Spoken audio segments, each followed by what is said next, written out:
जब घर पे आ गए मेहमान निकल गई तो मेरी तो जान, पर ये डिश खा के सबके चेहरे पे आ गई मुस्कान। जी हाँ, ये देखने में इतनी सुंदर लग रही है तो खाने में तो बहुत टेस्टी है।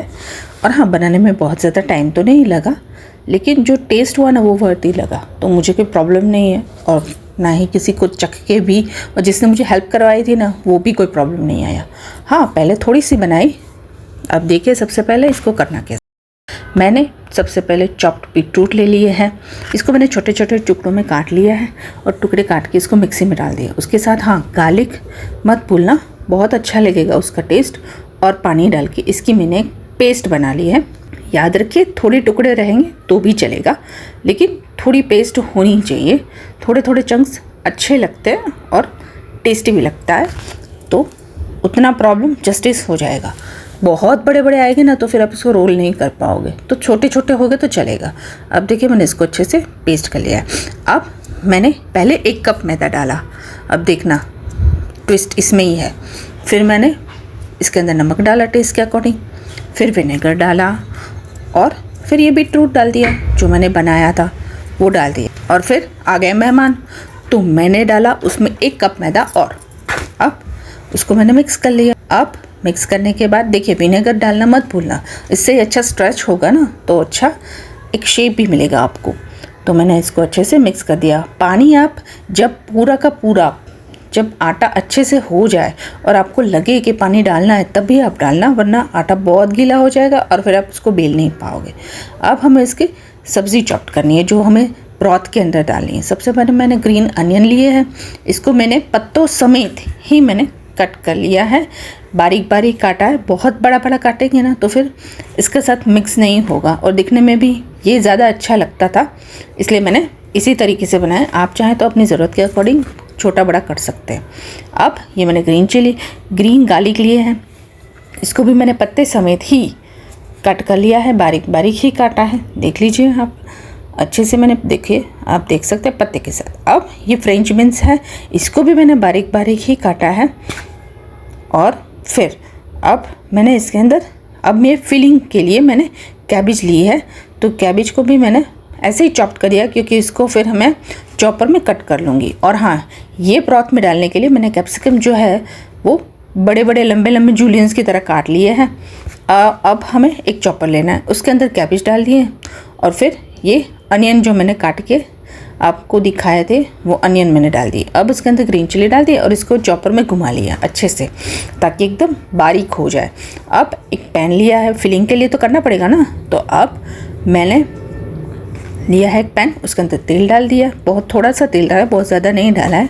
और उसके बाद मैंने इसके अंदर ये जो हमने कैबेज और अनियन की जो बनाई थी ना चॉपर में, वो मैंने डाल दी।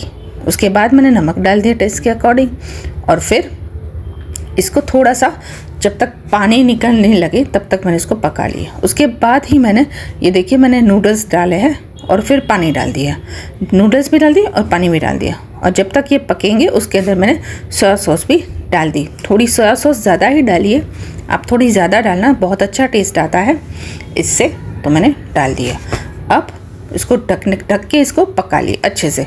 और फिर पकाने के बाद हो सकता है शायद इसके अंदर पानी और भी रहे, अगर आपने ज़्यादा डाला होगा तो ये ज़्यादा पानी होगा तो इसको पहले अच्छे से एक फिलिंग करने लायक इसको बनाना पड़ेगा। तो तब तक, जब तक कि उसका पानी अच्छे से भाप बन के सूखा ना हो जाए तब तक आपको इसको अच्छे से गैस के ऊपर पकाना पड़ेगा। याद रखिए, आपकी जो मैगी है वो अच्छे से पक जानी चाहिए, कच्ची पक्की नहीं रहनी चाहिए। जैसे 2 मिनट में बनती है ना, वैसे नहीं करनी है, हमें अच्छे से पकानी है। और जब भी बनाओ तो ऐसे ही खाओ, कच्ची पक्की मत खाओ, पेट में दर्द करती है। और अब देखिए, ये करी नूडल्स मैंने डाली थी। अब मैंने एक बाउल में मैदा और वाटर, ये मैंने इसको मिक्स कर लिया। आप चाहे तो कॉर्नफ्लावर ले सकते हो। अब मैंने उसी आटे का, याद रखिए जो मैंने पहले आटा लिया था ना, वही आटे को रेड देखो कितना अच्छा कलर आया, उसको मैंने एक पेड़ा लिया और उसको सूखे मैदे में ऐसे ही डस्ट कर लिया। और अब इसको मैं बेल रही हूँ। इतना अच्छा, इतना पतला बेलता है, ना ही कोई प्रॉब्लम आती है और सबसे आसान बात तो ये है, ये स्ट्रेच वो खींचता भी नहीं है। वो खींचता है ना तो प्रॉब्लम आती है बेलने में, लेकिन ये खींचता नहीं है, तो बेलने में भी बहुत मज़ा आएगा, कोई प्रॉब्लम नहीं आएगा। मेरी छोटी बेटी भी बेल रही थी, बोलो इसलिए अच्छा क्या हो सकता है।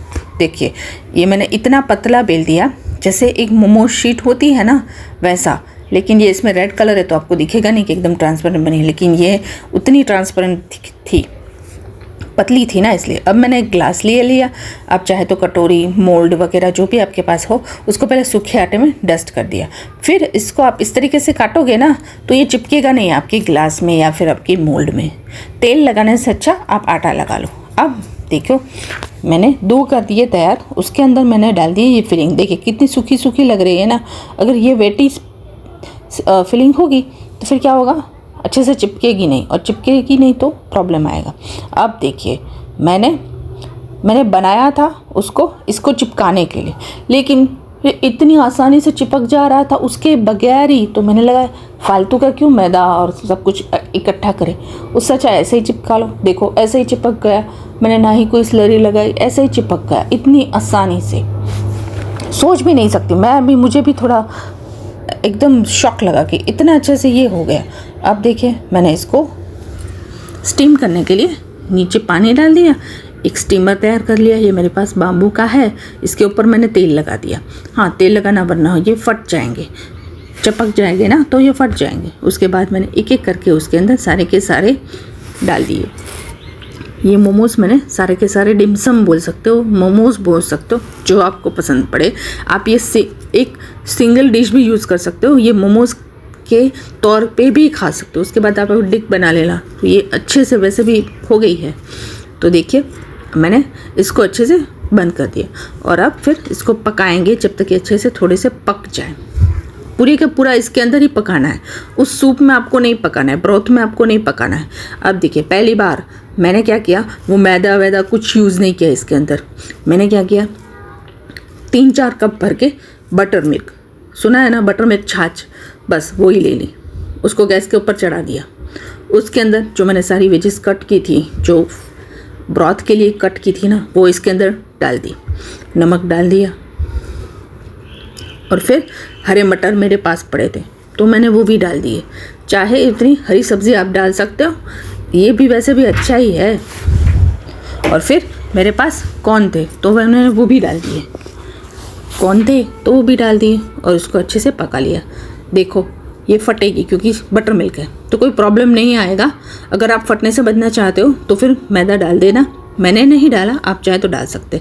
देखिए इसका कलर कितना लुक बढ़िया आ रहा है। अच्छा हुआ मैंने 2 कप डाल दिए, वरना वो 1 कप ख़त्म ही नहीं होता। अब देखिए कितना अच्छा लग रहा है।